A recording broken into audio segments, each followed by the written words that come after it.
Bonsoir à toutes et à tous et bienvenue dans le Club de la Presse, votre émission de débat d'actualité sur RTI 1. Ce dimanche, nous analysons deux événements majeurs qui bousculent l'actualité internationale et nos relations diplomatiques. Le premier concerne les relations entre la France et la Côte d'Ivoire et plus spécifiquement les annonces récentes autour de la coopération judiciaire et des extraditions.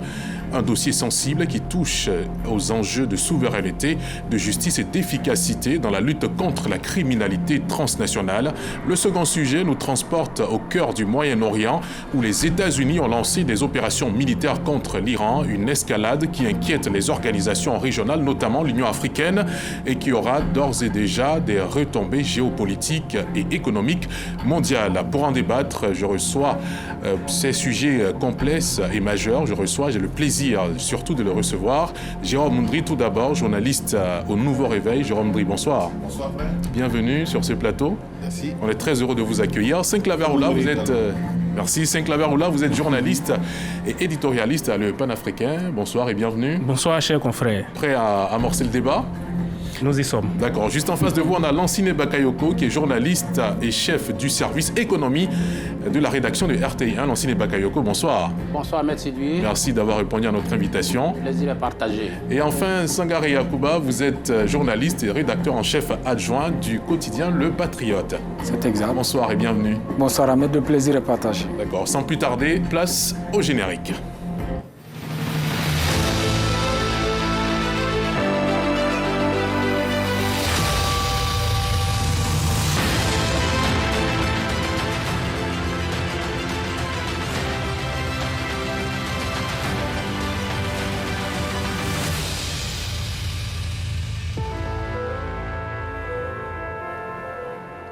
Le débat s'ouvre avec cette question cruciale dans le cadre du renforcement de la coopération judiciaire entre Paris et Abidjan. Des discussions ont été intensifiées ces derniers jours autour de l'entraide judiciaire et des procédures d'extradition des personnes recherchées pour crimes graves ou grande délinquance. Un accord cadre a même été évoqué pour harmoniser des procédures tout en respectant les droits fondamentaux. On s'appesantit sur la question juste après ceci.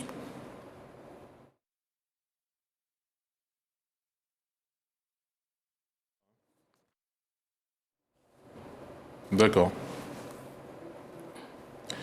Alors, messieurs, retour sur le plateau du Club de la Presse. On a pu écouter Davis Oyo sur cette question. Quelle lecture faites-vous de cette préparation, de cette coopération entre la France et la Côte d'Ivoire qui aboutit à des discussions sur cet accord Sinclair Oula. Action salutaire. Moi, je salue cette action parce que il y avait vraiment un laisser-aller dans la blogosphère, et je pense que si cette coopération-là, elle est entreprise, c'est dans le souci.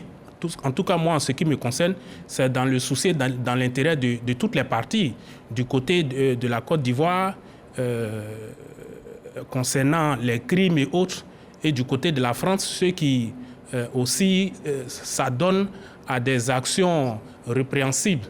Vous savez, la coopération, même il faut le dire, existait déjà, parce qu'en 2006, on a vu ici avec Youssouf Fofana, le patron du gang des barbares qui a commis un crime en France, qui est venu s'éterrer ici en Côte d'Ivoire. Il a été arrêté et il a été ramené en France, extradé en France à la demande des autorités françaises et avec l'accord des autorités ivoiriennes, sous l'ancien régime, bien sûr. Donc, cette coopération-là existe, mais aujourd'hui, avec l'évolution des choses, avec l'avènement des réseaux sociaux et avec le spectacle sur ces réseaux sociaux-là, il fallait essayer de revoir cette coopération sous un autre angle. Vous voyez, quand on parle de coopération, d'extradition, moi, je vois de tous les côtés. Par exemple, concernant la Côte d'Ivoire, vous voyez tout ce qui se fait aujourd'hui, les attaques, les dérives verbales qui visent tous les leaders politiques, qu'ils soient au pouvoir ou qu'ils soient dans l'opposition, des personnes qui se lèvent, par exemple, qui disent des choses. Je pense qu'il faut vraiment... Il faut renforcer cette coopération. Il faut vraiment brandir la menace.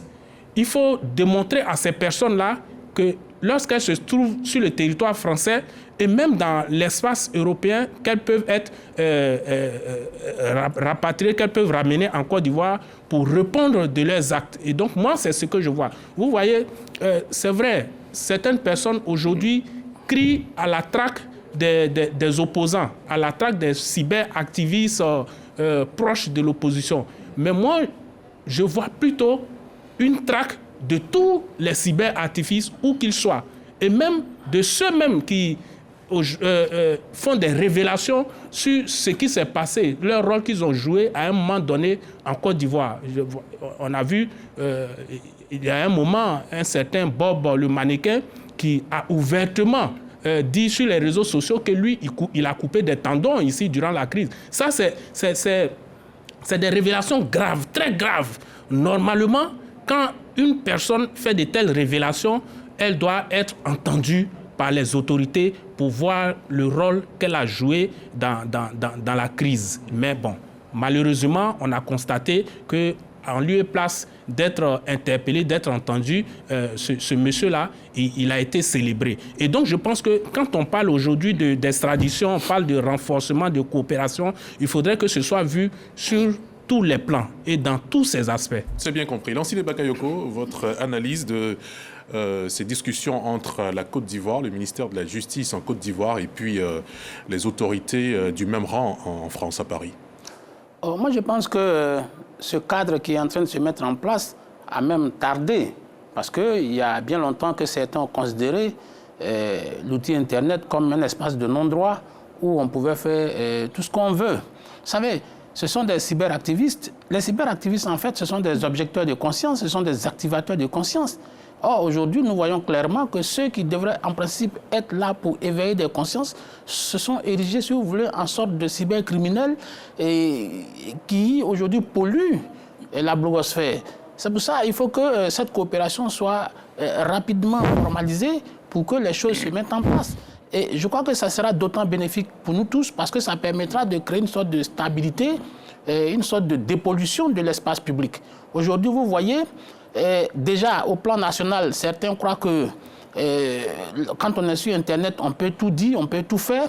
Et davantage, ceux qui sont en Europe pensent que l'Europe est une sorte de bouclier pour eux et qu'ils peuvent se permettre de faire toutes sortes de... jeter l'anathème sur tout le monde, déverser toutes sortes d'avanies sur les autorités et les personnalités politiques de la Côte d'Ivoire. Donc je crois qu'aujourd'hui, il était temps quand même de mettre un haut là à cette dérive qui remet en cause même non seulement l'intégrité de la Côte d'Ivoire, mais la stabilité de la Côte d'Ivoire. C'est pour ça que je pense que le ministre Sansan Kambilé et Gérald Darmanin devraient s'activer encore beaucoup plus rapidement pour que cette action devienne, pour concrétiser, pour que cette action devienne effective, pour que les premières actions puissent être vues par la population. Je pense qu'on peut être opposant à un régime, mais on peut l'être de façon responsable. Moi, je suis pour l'objection, je suis pour l'opposition, mais une opposition responsable. Il y a des choses qu'on peut dénoncer, mais écoutez, descendre, c'est-à-dire sous la ceinture, des insanités, l'impudicité qu'on déverse, je crois que ça ne devrait pas s'accommoder de la société démocratique que nous voulons construire. Donc, il faut que l'Europe, globalement et principalement la France, cesse d'être cette sorte d'exutoire pour ces personnes-là. C'est pour ça que, et je pense que depuis l'annonce a été faite, j'ai senti une sorte de frétillement au sein de ceux qui se reprochent, enfin ceux qui ont pris pour habitude de polluer la plateforme cybernétique. Alors, il faut aujourd'hui que Gérald Darmanin, on peut même faire des choses rétroactives. Parce qu'il y a des choses qui se sont passées, mais qui sont complètement intenables. Et je crois que la France elle-même devait le faire pour elle-même. Parce que vous avez vu qu'il y a des cyberactivistes, par pudeur, je les appelle cyberactivistes, qui ont été sur le territoire français, mais qui ont passé tout le temps à travailler contre l'intérêt de la France, contre les intérêts de leurs protecteurs, de ceux qui les ont hébergés. Et ça, ce n'est pas du tout acceptable. Je crois que la Côte d'Ivoire est dans les meilleures dispositions parce que la Côte d'Ivoire, en l'état actuel, en tout cas le dispositif normatif qui est là, réglementaire qui est là, judiciaire même, je ne vois pas quelqu'un qui puisse rester à l'extérieur et insulter les autorités européennes, les autorités françaises qui soient sur le territoire ivoirien et qui ne soient pas du tout inquiétés. Et donc, aujourd'hui, la balle est dans le camp de la France. Elle ne doit plus permettre que des gens soient sur son territoire et travailler contre les intérêts de leur propre pays, en l'occurrence la Côte d'Ivoire, et même beaucoup plus contre les intérêts de la France. Parce que nous ne pouvons pas, en tout cas, les Ivoiriens ne peuvent pas continuer d'accepter que leurs autorités soient invectivées comme on le voit sur la blogosphère. Ça, ce n'est pas du tout acceptable. Et il faut un arsenal juridique puissant qui soit mis en place et créer même un nouveau cadre réglementaire, un nouveau cadre judiciaire pour que les sanctions encourues soient plus corsées, soient plus dissuasives, pour que nous puissions enfin avoir la paix, notamment sur les réseaux sociaux. Jérôme Dry, votre commentaire de cette actualité? Écoutez, je pense bien que cette coopération est un message que les autorités ivoiriennes et les autorités françaises veulent envoyer à ceux qui ont pensé qu'être en Europe ou être en France, c'était un parapluie atomique pour dire ce qu'ils veulent sur les réseaux sociaux. Mais en même temps, il faudrait pas... il faut rappeler que cet accord judiciaire existe depuis 1900, il a été signé en avril 1961, donc ça date de longtemps. Il fallait simplement renforcer peut-être le côté extradition, c'est ce qui est en train d'être fait. Mais au-delà, il ne faudrait pas que d'aucuns pensent que cet accord vienne pour cible une partie de l'opinion ivoirienne. Non. On ne peut pas parler d'un accord qui cible l'opposant. Non, ça cible tous ceux qui sont en Europe, même des criminels qui ont, à la faveur peut-être d'une situation se sont retrouvés en Europe et qui reconnaissent peut-être leurs crimes sur les réseaux sociaux. Ceux-là sont ciblés aussi par cet accord d'extradition. Et puis dans un contexte que nous connaissons aujourd'hui, le contexte sous-régional marqué par le terrorisme autre, c'est vraiment cet accord est venu à point nommé pour quand même attirer l'attention des uns des autres sur cette situation. Faites très attention, être en France, être en Europe ou en France et jeter la lanterne en Côte d'Ivoire, accuser sans preuve des personnes, ça paraît désormais dangereux. Vous pouvez être condamné par la justice et extradé. Je pense que quand ce message est envoyé, les uns et les autres sauront comment se comporter, parce que ce n'est pas seulement les cyberactivistes proches de l'opposition ou d'une partie, mais c'est tous ceux qui, sur les réseaux sociaux, par exemple, donnent des informations, des fausses informations. Parce que vous voyez souvent quand on ouvre les réseaux sociaux, qu'on a ces informations qui n'ont aucun fondement, qui troublent, cela aussi peut amener, peut être condamnable. Donc c'est un message qu'on envoie aujourd'hui. Il faudrait que ce cadre soit bien connu, parce que quand je jette un regard, par exemple, sur l'article 46 de cet accord-là, c'était pas très très bien clair, parce que là, on évoquait des situations politiques. Si des personnes sont poursuivies pour des situations politiques, il fallait voir comment extrader ces personnes. C'était pas clair, mais je pense qu'avec ce renforcement de cet accord d'extradition, il faudrait que les thèmes soient clairs pour que ceux qui vont tomber sur le coup de cette loi-là sachent à quoi ils s'exposent et éviter de tomber sur le coup de la loi. J'espère que les choses vont aller très rapidement et que cet accord sera connu de tous, parce que là, l'accord sera connu de tous, parce que nul n'est censé ignorer la loi. Il faudrait que les citoyens des deux pays puissent connaître le contenu de ces accords pour éviter de tomber sur le coup de la loi. Sangaré Yacouba, cet accord, disons ces discussions pour en arriver à un accord d'extradition entre la France et la Côte d'Ivoire, est-il bienvenu? Est-il à point nommé? Oui, comme les débatteurs l'ont dit, il faut saluer cet accord-là, le renforcement de cet accord de coopération juridique entre la Côte d'Ivoire et la France. Ça vient vraiment à point nommé, faites bien de le souligner, parce que vous savez, on est dans un environnement aujourd'hui où il y a beaucoup de dérives, notamment sur la toile. Il y a beaucoup de gens qui se permettent de violer les dispositions de la loi ivoirienne, comme par exemple appeler à la haine, appeler au meurtre, appeler à la violence, appeler à la xénophobie, et qui restent hors de la Côte d'Ivoire et qui pensent que parce qu'ils sont en Europe, voilà, je vais dire qu'ils sont vraiment, comme Jérôme l'a dit, c'est un parapluie atomique qui ne peut pas être poursuivi. Donc ils se permettent vraiment tout et n'importe quoi, quitte même à susciter vraiment, je vais dire, la division dans le clivage politique et surtout à susciter la révolte. On a vu des gens vraiment balancer des informations qui sont des fausses informations, rien que pour manipuler les populations en jouant sur la fibre ethnique, tout ça. Je pense que cet accord vient à point nommé pour leur dire maintenant la récréation est terminée. Si vous vous rendez coupable de ces actes graves-là, l'État de Côte d'Ivoire, dans le cadre de cet accord de coopération, peut demander votre extradition. Ça, c'est un élément et je pense qu'il faut saluer. Ensuite, je pense que cet accord aussi va faire du bien, pas qu'à l'État seulement, mais à l'ensemble même des Ivoiriens de façon générale. Je m'explique. Par exemple, il y a des opérateurs économiques ici qui sont victimes de beaucoup de détournements de leurs emplois. Il y a des gens qui travaillent dans des banques, dans des entreprises, ils détournent de l'argent et puis ils partent se réfugier en Europe. Et là, ils pensent là être au-dessus de toute... Ils pensent être protégés là, qu'on ne peut pas aller au-dessus de toute poursuite là.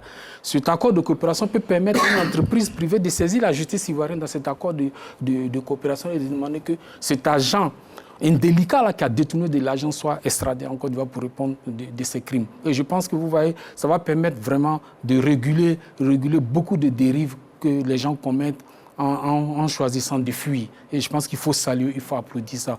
Je souhaite que vraiment cet accord soit rapidement, les nouvelles dispositions soient rapidement formalisées et puis portées à la connaissance de tous. Et il faut vraiment applaudir parce qu'on a vraiment assisté l'année dernière à beaucoup de choses vraiment déplorables.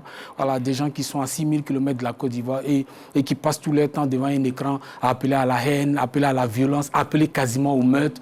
Il faut vraiment que cela cesse. Et si d'autres aussi prennent un malin plaisir à porter atteinte à la vie privée des gens. Et ça, c'est intolérable à la dignité humaine des individus. Et ça, on ne peut pas tolérer. Un État qui se respecte ne peut pas tolérer ça. Et je pense que c'est un signal très fort qui est envoyé à la fois à ces cyberdélinquants. Vous dites que c'est les cyberactivistes. Moi, je pense que ce sont les cyberdélinquants. Quand vous appelez à la haine, à la violence, quand vous attaquez à la vie privée des gens, vous ne faites pas de l'activisme. Vous faites de la délinquance. Et ce sont des cyberdélinquants. Et cet accord est un avertissement pour eux. Ensuite, pour les agents, les travailleurs en Côte d'Ivoire qui sont indélicats, qui pensent qu'ils peuvent détourner de l'argent et puis aller se réfugier en Europe, et puis c'est fini, ils ne seront pas poursuivis. Et ça, maintenant, si vous faites ça, vous serez poursuivis, vous devrez répondre devant les juridictions compétentes ivoiriennes. Il faut applaudir cet accord-là. Voilà. Alors, Saint-Claver, qu'est-ce que vous dites à ceux qui disent que cet accord-là vient pour embrigader des libertés d'expression, et puis viendra surtout en direction d'une seule partie? Qu'est-ce que vous leur répondez? Non, mais il faut être un peu plus explicite. Pour l'accord qui existait par le passé, les libertés politiques, quand même, étaient garanties.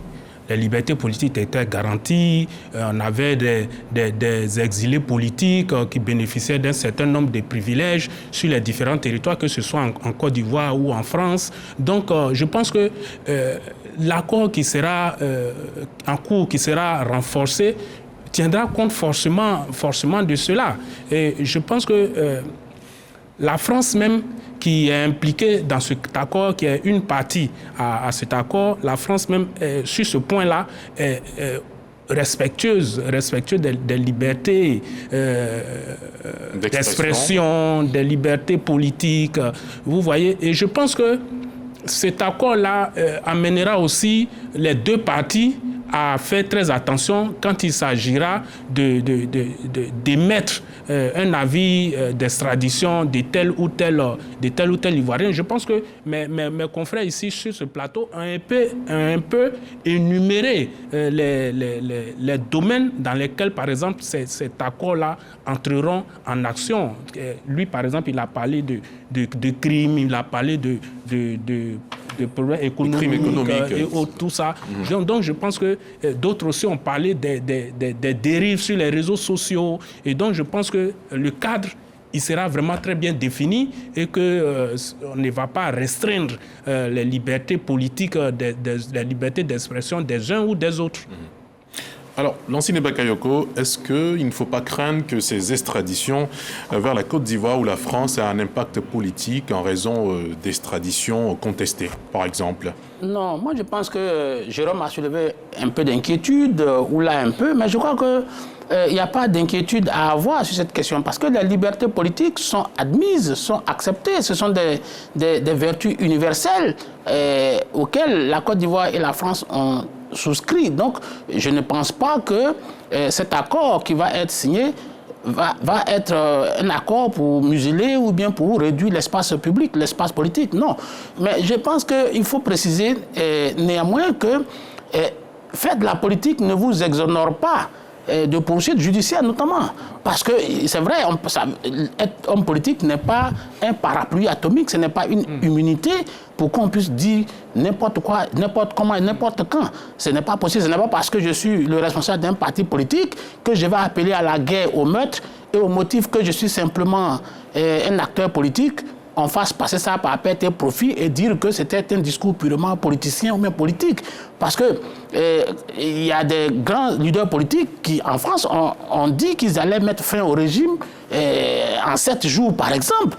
Je crois que oui, c'est vrai, c'était un homme politique qui l'a dit, mais ça relève du domaine du pénal et du judiciaire.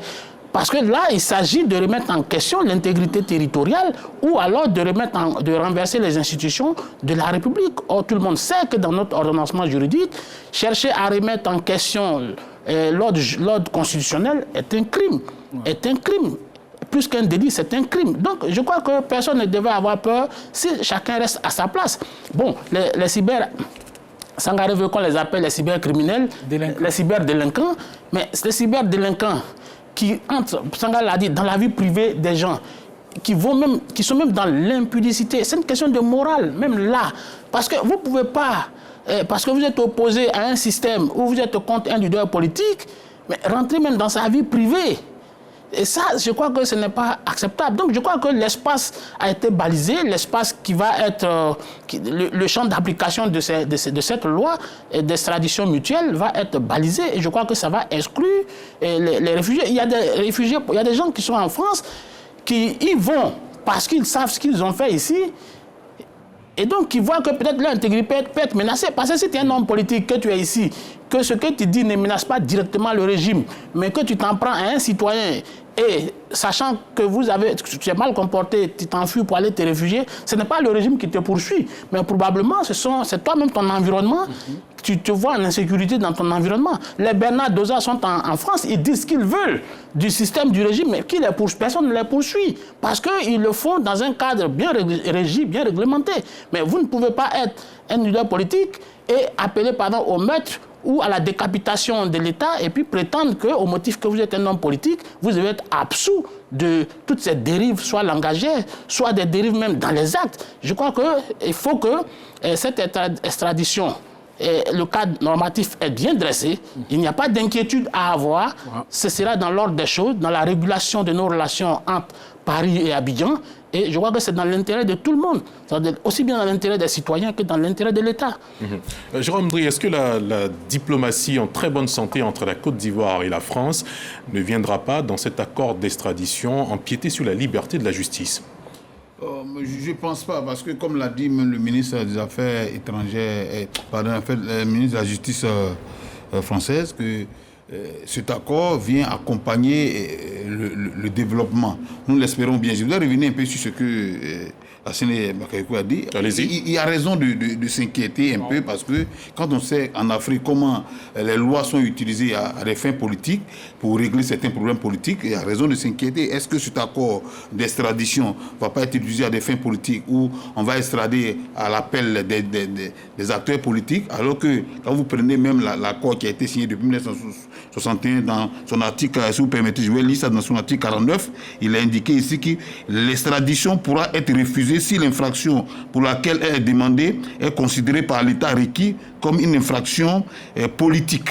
Ah, mais c'est rassurant, ça devait te rassurer. De façon politique. C'est rassurant. Donc nous espérons qu'en renforçant cet accord, on ne va pas sauter cette disposition pour que cet accord soit utilisé. On sait aujourd'hui en Afrique comment les pouvoirs utilisent la loi, utilisent la justice à des fins politiques. Non, et c'est tout à fait normal que nous puissions quand même relever cela, puissions nous inquiéter. Nous espérons que les thèmes seront bien définis pour que cela puisse contribuer à l'indépendance surtout de la justice, pour ne pas que cela soit comme un bâton que le pouvoir utilisera pour taper ses opposants, qui peut-être pour des questions de menaces d'intégrité physique se retrouvent en France.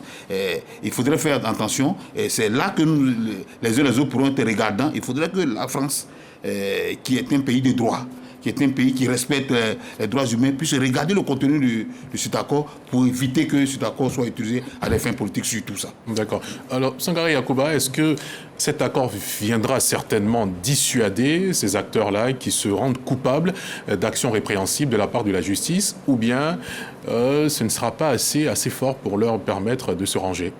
Non, moi je pense que ça va dissuader ceux qui prennent conscience, ceux qui vont prendre conscience que maintenant il y a un nouveau dispositif qui fait qu'ils peuvent être poursuivis et se retrouver en Côte d'Ivoire suite à leurs exactions. Maintenant, ceux qui veulent jouer les extrémistes, là, ils le feront. Mais quand on sait que la France est un état de droit, on sait aussi le pouvoir de la justice en France. Si une demande d'extradition est validée, la personne sera extradée sans souci. Moi, je pense que ça va les dissuader, en tout cas avec la France. Peut-être que certains vont fuir la France. Voilà, ceux qui veulent peut-être pouvoir échapper, mais ceux qui vont rester sur le territoire français, je pense qu'avec cet accord-là, ne pourront plus faire n'importe quoi. Si vous le faites, je dis que là, une demande d'extradition, il n'y a pas de souci, vous serez extradé. Alors, je veux aussi rassurer Jérôme, il n'a pas de la question de politique. Je pense que cet accord, ça ne va pas être aussi simple, par exemple, que la France dit, la Côte d'Ivoire dit, envoyez-moi tel monsieur, la France va vous envoyer. Non, il y a des documents. La Côte d'Ivoire va produire l'acte d'accusation, les preuves, les éléments qui étaient justement cette demande d'extradition, qui montrent que cette personne a vraiment commis une infraction. Il faut qu'elle vienne répondre devant les juridictions compétentes ivoiriennes. Donc, et la justice française d'apprécier. D'apprécier, merci. Donc, la Côte d'Ivoire va produire ces documents et la justice française va apprécier aussi et puis elle va faire. Donc, rassurez-vous, moi je pense que c'est ceux vraiment qui vont se rendre coupables vraiment d'actes délictueux très graves, ceux qui vont répondre de leurs actes. Et je voulais terminer par dire que quand on est homme politique aussi, on n'est pas au-dessus de la loi. Il y a cette crainte-là parce que en Côte d'Ivoire, on a eu cette proportion-là à blanchir les politiques justement de leurs actes quand il y a des événements politiques, parce qu'on dit au nom de la réconciliation, au nom du dialogue. Et c'est pour ça que certains politiques prennent malin plaisir quand il y a le période électorale là, vraiment à prendre des distances avec la loi, à justement appeler à la révolte, à la violence. Non, un homme politique, tu n'es pas au-dessus de la loi. Tu es justiciable au même titre que les citoyens ordinaires. Donc, tu peux critiquer un régime, mais il y a des limites à ne pas franchir. Quand tu appelles à la haine, tu n'es plus dans la critique. Tu es dans la déstabilisation. Et ça, il y a les textes de loi qui sont là et tu dois répondre selon les crimes que tu as commis, selon de ces actes-là. Donc, je pense qu'il n'y a pas d'inquiétude à avoir. Moi, je pense qu'on doit être serein et applaudir. Parce que c'est vraiment écœurant. Mettez-vous à la place des gens qui sont salis sur les réseaux sociaux. Imaginez le drame intérieur qu'ils vivent, leur honorabilité, leur famille. C'est que vous n'imaginez pas quand quelqu'un sort quelque chose sur vous, sur la toile. Même si c'est faux, mais c'est déjà parti. Même si vous faites un démenti, mais c'est difficile d'enlever le doute qui s'installe dans la tête de beaucoup de gens. Or, mécaniquement, vous ne pouvez pas faire le tour de la toile pour dire à tout le monde qu'est-ce qu'il a dit, c'est faux, c'est pas vrai. Vous apportez votre démenti, mais à certains qui ne vont pas vous croire. Votre honorabilité a été salie, on a porté atteinte à votre image, à votre dignité. Et ça, ce sont des actes intolérables. Parce que les gens, vraiment, il faut le dire honnêtement, les gens ont dépassé les limites et les bornes et on ne peut pas tolérer cela. D'accord. Merci infiniment, Sangaré Yacouba. Vous aimeriez réagir? C'est juste une petite précision que je voudrais faire en disant que la France, traditionnellement, n'extrade pas ses ressortissants. Parce qu'un Ivoirien peut être en France, là-bas, prendre la nationalité française et puis vouloir le réclamer ici. La France ne va pas extrader son ressortissant. Deuxième élément important, c'est que l'infraction qui est condamnable ici en Côte d'Ivoire peut ne pas être condamnable en France. Donc, ce sont ces éléments. C'est une nuance à faire. Voilà. Il faudrait que l'infraction au niveau de la France soit condamnable. Non, les infractions qui sont visées sont condamnables en France. De l'universel. Oui. Parce que je crois les infractions visées relèvent de la morale, du bon sens. Parce que l'appel à la haine est puni par la loi en France. C'est pour éviter que l'extradition se fasse de façon. Non, elle ne sera pas mécanique. On l'a dit, elle ne sera pas mécanique. Je crois que ça serait une loi impersonnelle. Vous savez, dans le courant de 2000, Laurent Gbagbo avait signé la convention de Rome qui nous inscrivait à la CPI. C'était impersonnel. Certains s'en étaient inquiétés, mais c'était impersonnel. La preuve, quand les choses se sont mises en place, les premières victimes sont sorties de son propre camp. Donc, je vais dire que ce n'est pas parce que le président Alassane Ouattara est en train de nouer cette relation que les victimes seront forcément du camp de l'opposition. Oui, je les destine à une partie, parce que ça... Donc, ce sont des lois impersonnelles, donc tout le monde peut être poursuivi. Tout le monde peut être poursuivi. Il faut accepter cette loi. Parti au pouvoir, opposition ou citoyen lambda, tout le monde est concerné. Tout le monde est concerné. C'est bien cela, c'est bien compris. Merci, messieurs, pour vos analyses de cette première partie de ce débat. Passons maintenant à un tout autre dossier plus imprégné de géopolitique mondiale. Les États-Unis ont déclenché des opérations militaires de grande envergure contre l'Iran, ciblant ses capacités balistiques et nucléaires, justifiant ces frappes par des menaces imminentes à la sécurité américaine et de ses alliés. Cette action provoque la mort du guide suprême d'Iran, l'ayatollah Ali Khamenei, mais aussi une forte réaction régionale et internationale. On en parle juste après cet élément de David Soyo. Le Moyen-Orient, encore dans la tourmente. Les États-Unis et Israël ont lancé ce samedi 28 février des frappes sur l'Iran. Une opération baptisée « Fureur épique ».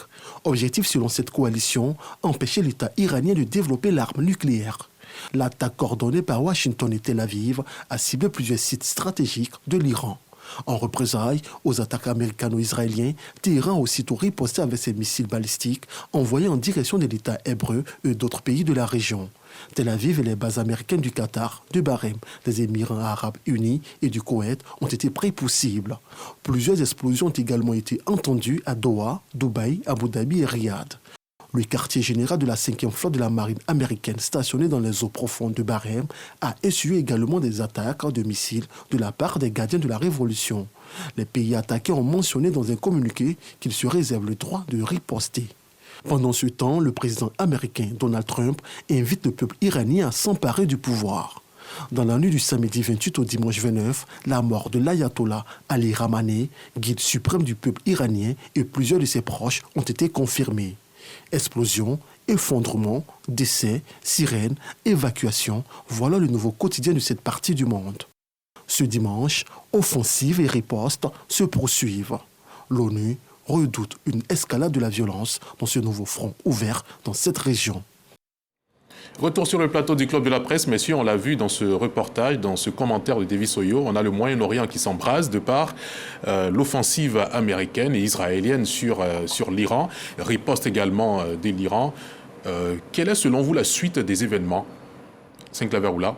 C'est clair que dans les prochains jours, on assistera à une véritable escalade de la violence parce que deux choses. Les États-Unis et l'Israël veulent balayer le régime ou, si vous voulez, Ali Khamenei avec ses lieutenants.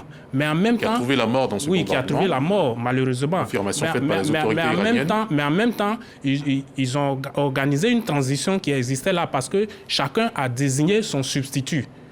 Ali Khamenei, le ministre de la Justice, le chef d'état-major, chacun déjà... Et sachant la violence qui adviendrait, sachant la volonté des États-Unis et d'Israël de les décapiter, de décapiter leur régime, ont pris des dispositions. Donc si aujourd'hui, le guide suprême et certains de ses lieutenants, je pense qu'ils sont au nombre de 3 ou 4 personnes qui ont été déjà balayées. 4 personnes. 4 personnes.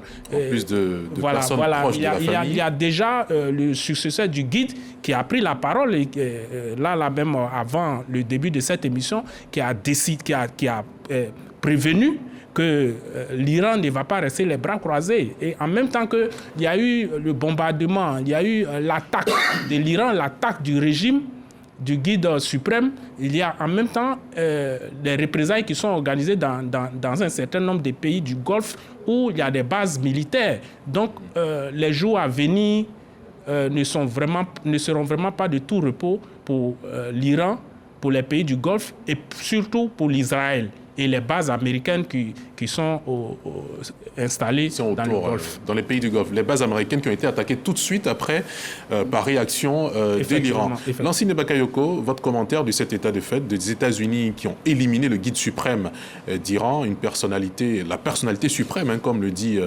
son qualificatif. Qu'est-ce que vous pensez que ce conflit-là va créer pendant les prochains jours? Mais je pense qu'on va vers une escalade. Parce qu'on peut évoquer toutes sortes de motifs. on peut justifier par toutes sortes d'artifices, mais je crois que les États-Unis aujourd'hui se comportent comme un monstre qui se marche sur l'état des droits, parce qu'aujourd'hui, c'est l'État, cette offensive ne repose sur aucun élément de droit international. Est-ce qu'on n'est pas en train de revivre l'époque de Bush fils, quand il était au pouvoir, avec l'attaque de l'Irak et puis de certains pays qui ont créé ce qu'on a pu connaître avec des millions de morts, par exemple? Oui, mais c'est similaire. C'est ce que je suis en train de dire, parce que les États-Unis aujourd'hui, en allant bombarder l'Irak et hier, en allant attaquer le Venezuela, le successeur de Hugo Chavez de son palais, Maduro, pour l'envoyer aux États-Unis et l'enfermer, je crois que tout ça est sans base juridique en réalité, parce que le Conseil de sécurité n'a pris aucune décision, aucune résolution ne sous-tend cette offensive américaine. Ça veut dire que les États-Unis aujourd'hui piétinent le droit international pour aller s'attaquer à des États souverains, et en l'espèce à l'Iran, qui est un État souverain à part. Et donc je crois que on peut peut-être critiquer le programme nucléaire iranien, mais on aurait pu se battre. Ils en ont la force à pouvoir revertir ça d'un saut de légalité au niveau du droit international. Mais cela n'a pas été fait. Ça veut dire que Donald Trump installe le monde dans une sorte d'instabilité. Vous avez vu qu'aujourd'hui, le détroit d'Osmose, qui est une sorte, qui est une route du pétrolière, un cinquième du pétrole, a été fermé. Et un bateau même a été, un pétrolier a été bombardé aujourd'hui par l'Iran. Ça va forcément déréglementer le commerce du pétrole, qui est un élément, qui est un élément qui peut avoir des effets d'entraînement sur l'ensemble du monde, parce que si le coût du pétrole augmente, flambe, c'est vraiment toute la planète qui sera touchée, et même nos pays africains. Et puis bon, il y a un sentiment d'injustice qui naît, qui va être défendu par les alliés de l'Iran. Bon, c'est vrai, les alliés de l'Iran aujourd'hui sont en position de faiblesse, mais il y a des pays comme le Yémen qui existent, où les rebelles Houthis, ou la Somalie, l'Éthiopie, ces pays-là peuvent aujourd'hui, par sentiment d'appartenance avec l'Iran, ne serait-ce qu'au niveau religieux, peuvent aujourd'hui procéder par des actes de violence, par des attentats terroristes qui peuvent se multiplier dans le monde. Je pense que ça ne devrait pas être l'objectif. Et puis, il ne faut pas aussi sous-estimer la capacité de résistance de l'Iran. C'est vrai, il y a 5 personnes sur les 25 membres du Conseil suprême. Qui ont été décapités, mais il y a déjà des personnalités de substitution. Il a parlé de Ali Larijani, qui est déjà en position de leadership, qui est un diplomate chevronné, mais qui a aussi une capacité de résistance. Et puis, vous avez vu, Israël ne fait pas frontière avec l'Iran, mais ils ont été capables d'envoyer des salves de missiles pour aller atteindre Tel Aviv et peut-être Jérusalem. Donc, je crois qu'aujourd'hui, il faut que Donald Trump comprenne que, c'est vrai, il peut être le gendarme du monde, mais il ne peut pas décapiter tout le monde. Mais moi, je voudrais terminer par là, parce que c'est un message qui doit être lancé à nos voisins qui pensent qu'ils peuvent s'abriter derrière l'Iran, qui aurait pour allié la Russie. Vous avez vu qu'aujourd'hui, tout cela s'est passé, mais jusqu'à aujourd'hui, au moment où on parle, la Russie n'a pas bougé d'un pas pour aller aider son allié. C'était pratiquement la même chose. C'était la même chose en Syrie avec Bachar el-Assad.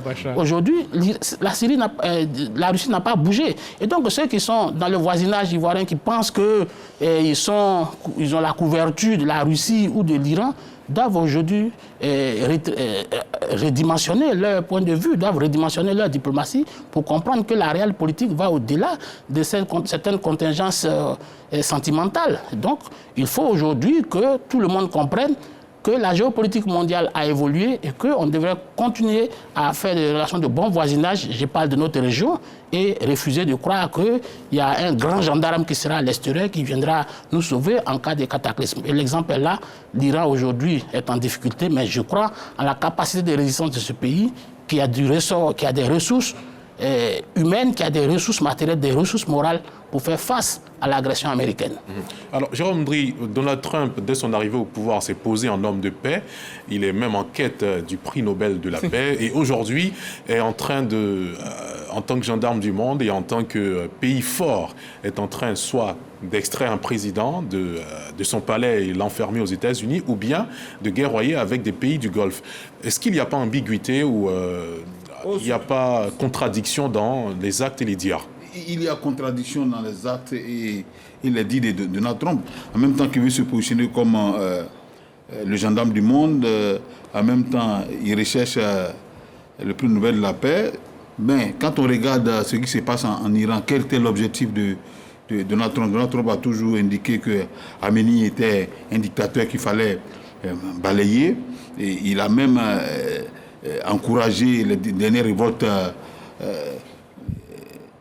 en Iran. Et aujourd'hui, il a mis en exécution ses menaces avec Israël. Mais ce qu'il faut craindre est que ces crises en Iran vont avoir une répercussion terrible sur l'économie mondiale. Il faut craindre cela. On a vu ce qui s'est passé avec la Russie et l'Ukraine. On avait parlé de 2 ou 3 mois aujourd'hui, c'est un conflit qui s'est enlisé. Dans la 5e année de cette crise. Est-ce que ce qui se passe en Iran avec tous les pays du Golfe qui sont en train d'être touchés, est-ce que cela ne va pas s'enliser comme la crise entre la Russie et l'Ukraine? C'est tout cela, c'est toutes ces questions qu'on se pose aujourd'hui. Mais quand vous écoutez Donald Trump, vous écoutez Israël, c'est pour un message envoyé aux Iraniens pour qu'ils se révoltent à l'intérieur. Mais est-ce que ce but pourra être atteint? Je ne crois pas. Parce que là, aujourd'hui, frontalement, les États-Unis sont incapables et l'Israël est incapable d'attaquer l'Iran. Et l'Iran aussi va riposter, comme l'a dit son chef d'état-major, va riposter. Et nous partons pour une crise peut-être qui va durer encore des années. Ce qu'on ne souhaite pas d'ailleurs. Ce qu'on ne souhaite pas. Ce que nous demandons aujourd'hui, ce que tous les acteurs au niveau du monde demandent, c'est que les États-Unis puissent revoir leur position, l'Israël puisse revoir sa position pour que ces choses puissent être réglées dans un cadre de discussion comme a commencé. Il y a eu des discussions à Bruxelles qui ont démarré récemment. Bon, ce bombardement en Iran vient mettre à plat tous ces pourparlers-là. Mais aujourd'hui, il faut craindre que cette crise-là puisse avoir une répercussion terrible sur l'économie mondiale. Parce que le détroit d'Ormuz a été bombardé. Aujourd'hui, un bateau a été bombardé par l'Iran. L'Iran va fermer ce détroit-là. On dit aujourd'hui que c'est 20% du gaz et du pétrole qui transite par ce détroit. Et cela va avoir des conséquences. Et l'Union européenne, l'Union africaine et la CEDEAO ont déjà attiré l'attention des uns des autres sur les conséquences de cette crise en Iran. Et tu as d'autant raison que l'Iran, c'est vrai qu'on peut considérer les autres pays, le Bahreïn, le Qatar, comme des alliés et des États-Unis, mais ce sont les élites gouvernantes qui ont pour alliés les États-Unis, mais les opinions publiques nationales de ces pays ne sont pas du tout avec cette façon de faire. Ils sont, en tout cas, de cœur avec l'Iran. Même le Sénat américain. Ça veut dire qu'en interne, dans ces pays, des actes vont se poser qui ne sont pas en faveur de la paix mondiale. Même le Sénat américain est divisé aujourd'hui ne sont pas d'accord sur cette action de Donald Trump, qui visiblement n'a pas soumis cette action au Sénat, qui devait donner l'autorisation quand même aux États-Unis d'agir. Comme l'arrestation de Nicolas Maduro. Alors, Sangaré Yacouba, on sait que cette crise tire sa source dans ce problème qu'il y a eu entre les États-Unis et puis l'Iran dans les années 79, avec le kidnapping de 52 travailleurs de l'ambassade des États-Unis, libérés à peu près 2 ans plus tard. Est-ce qu'il n'est pas temps d'enterrer la hache de guerre et puis visiblement accepter la politique de l'Iran et puis coopérer avec ce pays-là? Oui, mais je pense qu'il y a une différence de fond politique très fort. Les États-Unis sont l'allié d'Israël. L'Israël est en griffe et l'Iran sont des ennemis. Voilà. Ce n'est pas seulement sur le plan politique, c'est sur le plan idéologique, religieux, tout ça. Et c'est un différend qui date de longtemps. Et donc, c'est difficile d'imaginer, je vais dire qu'il y a une entente entre eux. Ce que les États-Unis recherchent, c'est d'échanger le régime de l'ayatollah. Parce qu'avant, quand il y avait le Shah d'Iran, les États-Unis n'avaient pas de problème avec l'Iran. Absolument. Donc, cette guerre, même, tu dis qu'on va détruire les capacités nucléaires de l'Iran, etc. Pour moi, c'est vraiment un subterfuge. L'objectif principal, c'est de renverser le régime de l'ayatollah pour 2 raisons. D'abord, l'Amérique, parce que s'ils ont un régime qui leur est favorable, ils pourront contrôler le détroit d'Ormuz et ils auront l'accès sur l'une des grandes parties du trafic pétrolier. Quant à l'Israël, dans la zone, le seul pays qui inquiète Israël, qui résiste à Israël, c'est l'Iran. Donc si l'Iran est affaibli, Israël règne en maître sur le Moyen-Orient. Donc, vous voyez les enjeux. Voilà ça, ce sont les réels enjeux de ça. Sinon, si c'était les discussions, l'Iran s'était engagé, pas plus tard que vendredi, à ne plus enrichir l'uranium dans les discussions qui ont lieu au monde. Il devait poursuivre les discussions le lundi et vous partez bombarder. Et puis ensuite, si vous voulez vraiment les empêcher d'enrichir l'uranium, mais vous attaquez les installations, mais vous n'allez pas bombarder le bunker de l'ayatollah. Donc l'objectif est clair, il faut pas se leurrer. Et d'ailleurs même, le président Trump et le Premier ministre le disent, ils appellent les populations à se révolter pour prendre le pouvoir. Je ne crois pas ça. Parce que je vais dire, le régime de l'ayatollah, ils ont la masse de la population avec eux de façon idéologique. C'est ça. Donc ce n'est pas évident que même si les gens les décapitent. D'ailleurs, ils ont mis un système, ils sont préparés à toutes les options. La guerre de 12 jours l'année dernière leur a donné une alerte par rapport à ça. Et il y a des responsables iraniens qui savaient pertinemment, mais bien qu'ils discutaient, qu'ils allaient subir une attaque. Ils sont toujours préparés à cela. Donc, ce ne sera pas évident qu'il y ait le renversement de régime contrôlé. Ce qu'on craint, c'est une instabilité totale dans la zone. Ce dimanche, il y a les pays du Golfe qui sont en train de se réunir pour dire qu'ils vont préparer une riposte contre l'Iran par rapport aux attaques du Sud. Vous voyez déjà. Donc c'est la zone qui s'embrasse totalement. On va s'installer dans une instabilité incroyable. Vous avez vu l'Irak, quand il y a eu l'invasion de l'Irak en 1990, l'Irak a mis plus de 20 ans. Plus de 20 ans pour retrouver un semblant de stabilité. Même là encore, il n'y a même pas de stabilité encore, 30 ans après. Donc imaginez un Iran déstabilisé, c'est toute la zone qui est complètement déstabilisée, sans compter les répercussions économiques que pourrait avoir cette guerre-là sur le marché mondial. Les coûts du pétrole vont augmenter d'ici quelques jours et tout le monde va payer le contre-coup. C'est vraiment une guerre, permettez-moi l'expression, absolument absurde, inutile et qui viole totalement le droit humanitaire international. C'est tellement cohérent, d'autant que les États-Unis sont le garant de l'ONU. L'ONU qui est aux États-Unis et à New York, les États-Unis ne peuvent pas se permettre de faire cela. Vraiment, pour l'image qu'ils représentaient dans le monde, vraiment, c'est vraiment désolant et haïssant. Je voulais terminer par dire que même aux États-Unis aujourd'hui, l'opinion se retourne contre Trump. Mais au sein même de ses partisans, les MAGA, les gens ne sont pas d'accord avec ça. Et j'ai lu quelque part qu'il y a un sénateur qui a dit qu'ils sont en train de voir si au Congrès, ils ne vont pas voter des lois pour réduire le pouvoir de guerre du président américain. Voilà, parce qu'il y a une disposition de la Constitution américaine qui dit que le président, sans que les intérêts des États-Unis sont menacés, n'est pas obligé de passer par le Sénat ou le Congrès, il déclenche la guerre. Donc ils vont limiter, parce que Trump, permettez-moi le mot, est en train de dépasser les limites. Et c'est très grave. Et tous ces morts civils-là, c'est vraiment des pertes incroyables après ce qui va passer à Gaza. Absolument. C'est que là, quelles pourraient être les répercussions de cette crise dans le Moyen-Orient, surtout entre Israël, les États-Unis et l'Iran sur notre continent, sur l'Afrique et particulièrement en Côte d'Ivoire? Oui, mais je pense qu'on l'a un peu évoqué.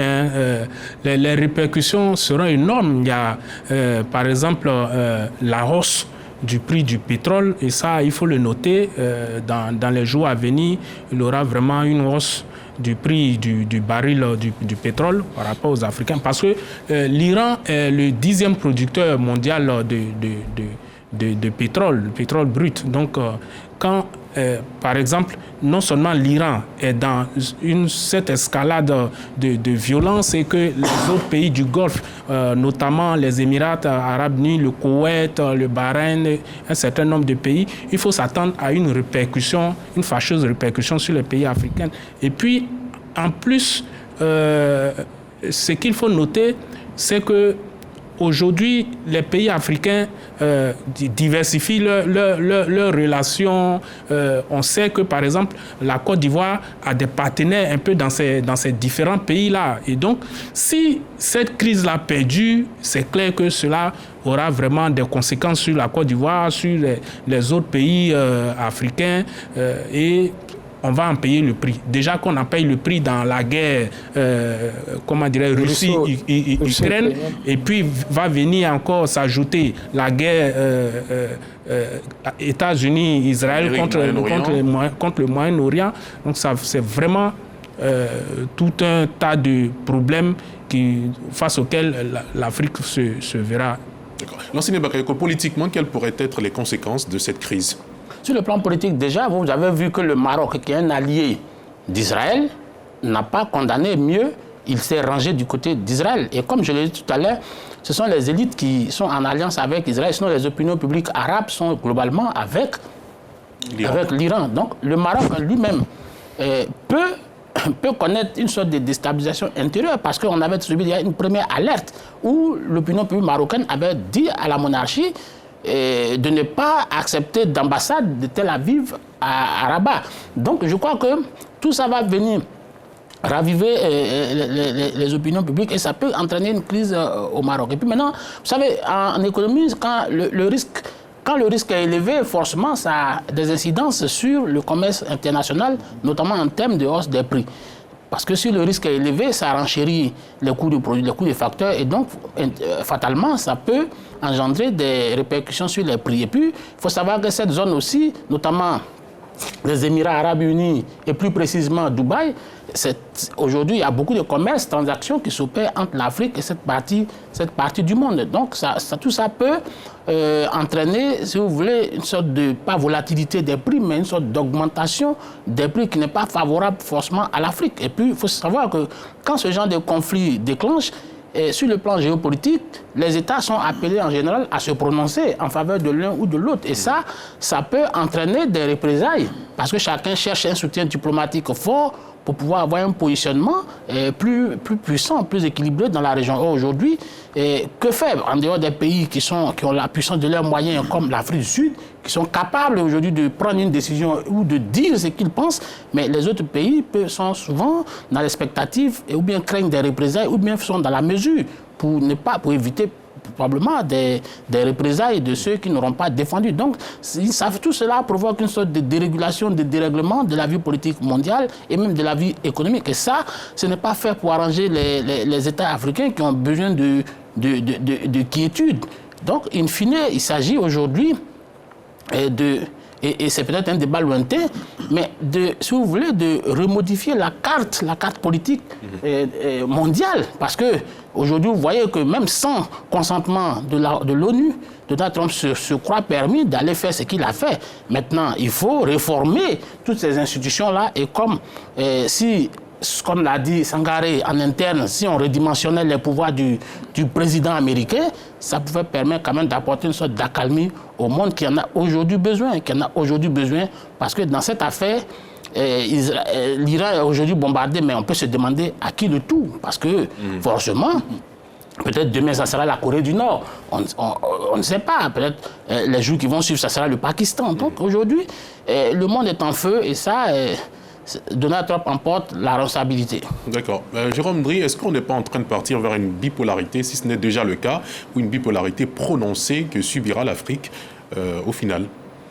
Pourquoi pas? Parce que il faut rappeler que l'Iran est le troisième pays producteur des pays exportateurs du pétrole. Donc, avec ce qui se passe, automatiquement, nous aurons le coût du pétrole qui va augmenter, comme l'a dit mes confrères, et qui dit l'augmentation du coût du pétrole, dit également l'augmentation du coût de tout ce qui est... Les coûts de production. De production. Et tous les coûts de production, automatiquement... Un effet d'emballement qui va peser énormément sur l'Afrique. Qui dépend de l'Europe et de plusieurs pays étrangers par rapport à certains produits que nous connaissons comme le riz et autres. Donc il faut craindre cette situation, mais en amont aussi c'est le devoir des dirigeants africains de pouvoir chercher des solutions en amont par rapport à cette crise qui se pointe à l'horizon. Donc c'est à nous en tant qu'organisation peut-être africaine de commencer à réfléchir face à cette crise qui se pointe à l'horizon. Qu'est-ce que l'Afrique peut faire pour pouvoir minimiser les coûts? Je ne vais pas dire freiner les coûts, minimiser les coûts pour ne pas qu'on soit surpris comme ce fut le cas de la crise au niveau entre la Russie et l'Ukraine. Aujourd'hui, c'est réfléchir, c'est aux dirigeants africains de réfléchir, de trouver des solutions anticipatives pour que cette crise-là qui se pointe à l'horizon ne puisse pas peser sur l'Afrique. Aussi, nous pouvons indiquer les pays africains, chacun des pays africains a des relations bien poussées, soit avec l'Israël, soit avec les États-Unis, pourquoi pas avec l'Iran. Donc, avec ce que nous voyons, c'est vrai que certains pays africains, peut-être prendront position, là on ne le sait pas encore, mais à voir venir les choses. Il faut être prudent. Pour ne pas qu'on fasse des commentaires qui peuvent peut-être gêner un peu les positions des différents pays. Certains pays ont déjà pris position. On a le Burkina Faso qui a produit un communiqué pendant le journal pour prendre position pour la République d'Iran, qui a même... Parce que par rapport à son allié, la Russie, la Russie, justement, a promis d'envoyer 2 bataillons en Iran. Et c'est la rigolade. Justement. C'est la rigolade. Sangaré Yacouba, est-ce que vous pensez que l'Afrique et la Côte d'Ivoire, précisément, pays qui nous concernent, ne doivent pas être résilients, le continent et la Côte d'Ivoire ne doivent pas être résilients face à cette crise, finalement, qui peut nous impacter d'une manière ou d'une autre? Non, mais qui va nous impacter. Je pense qu'elle va nous impacter. Pas seulement au niveau même des coûts des produits pétroliers, parce que la Côte d'Ivoire a quand même des accords de coopération avec beaucoup de pays du Golfe. Aujourd'hui, le Bahreïn est quasiment en feu. J'ai vu Dubaï en feu. Il est clair que si ces pays sont engagés dans un conflit, cela va forcément impacter les échanges commerciaux entre la Côte d'Ivoire et ces pays. Et même la mise en œuvre de certains projets de développement. Ces pays-là vraiment accompagnent beaucoup de projets ici. Il est clair qu'ils auront d'autres priorités. C'est d'abord leur stabilité là. Donc c'est clair que ça va avoir forcément une incidence sur ça. On sera impacté. Ce qu'on peut faire, c'est de faire une diplomatie africaine. Voilà. Il ne faut pas penser que parce qu'on est en Afrique, on n'a pas le droit de chapitre sur toutes les questions mondiales. C'est pour ça que moi j'apprécie souvent quand l'Union africaine fait des déclarations, même si certains pensent que ça n'a pas d'influence, mais il faut quand même que l'Afrique se prononce, saisisse l'ONU, ce qui peut faire ça, même si on sait que Trump, permettez-moi l'expression, se moque de l'ONU, mais les canaux principaux, c'est de saisir l'ONU. J'ai vu que la Chine et la Russie, qui sont membres du Conseil de sécurité permanent, ont demandé une réunion d'urgence. C'est déjà ça. Il faut déjà une condamnation des principes, déjà pour montrer que tout le monde se désolidarise de cet acte-là, parce que la guerre, là, c'est pas vrai. Maintenant, la Côte d'Ivoire peut appeler à la paix, parce que la Côte d'Ivoire, c'est un pays qui a une tradition de paix et de dialogue. Voilà, pas nécessaire de prendre parti, mais d'appeler à la paix, d'abord, et pour que tout ça cesse. Et bien, l'Union africaine peut accompagner les pays membres permanents du Conseil de sécurité, notamment de l'ONU, qui ont demandé que le Conseil se réunisse pour se prononcer sur ça. Ne serait-ce qu'une résolution pour qu'on en ait demandé l'arrêt des conflits. Je pense qu'Antonio Guterres l'a déjà fait. Ce qu'on doit faire, c'est de demander que ce conflit cesse. Sinon, tout le monde sera impacté. Voilà. C'est bien compris. Merci infiniment. Merci à tous nos invités pour ces échanges riches, pertinents et nécessaires. Merci à David Soyo, notre reporter dynamique, et bien sûr à vous, fidèles téléspectateurs de RTI 1. Vous êtes restés avec le club de la presse sur RTI 1 durant tout ce temps qui nous était imparti. Très bonne suite de soirée sur RTI 1. Ne zappez surtout pas. Merci.